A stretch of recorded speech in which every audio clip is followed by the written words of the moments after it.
அதிமுக அம்மா அணி தரப்பில் நடைபெற்ற இஃப்தார் நோன்பு திறப்பு நிகழ்ச்சியில் டிடிவி தினகரன் மற்றும் அவரது ஆதரவாளர்கள் கலந்து கொள்ளவில்லை.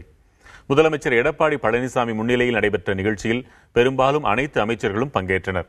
மேலும் ராஜன் செல்லப்பா, கலசப்பாக்கம் பன்னீர்செல்வம், ஜக்கையன், தங்கதுரை, பார்த்திபன், அலெக்சாண்டர் உள்ளிட்ட சட்டமன்ற உறுப்பினர்கள் பங்கேற்றனர். ஆனால் டிடிவி தினகரனை நேரில் சந்தித்து நாடாளுமன்ற உறுப்பினர் அன்வர் ராஜா அழைப்பு விடுத்திருந்த நிலையிலும் அவர் பங்கேற்கவில்லை. இதேபோல தங்க தமிழ்ச்செல்வன், செந்தில் பாலாஜி, தோப்பு வெங்கடாச்சலம், பழனியப்பன், வெற்றிவேல், மாரியப்பன் கென்னடி உள்ளிட்ட டிடிவி தினகரனின் ஆதரவாளர்கள் இஃப்தார் நோன்பு திறப்பு நிகழ்ச்சியில் பங்கேற்கவில்லை. கட்சி சார்பிலான இஃப்தார் நோன்பு திறப்பு நிகழ்ச்சிக்கு டிடிவி தினகரன் தலைமை ஏற்க வேண்டும் என்றும் அவர் தலைமையில் எம்ஜிஆர் நூற்றாண்டு விழா நடைபெற வேண்டும் என்றும் டிடிவி தினகரன் ஆதரவு சட்டமன்ற உறுப்பினர்கள் அண்மையில் முதல்வரை நேரில் சந்தித்து கோரியிருந்தனர்.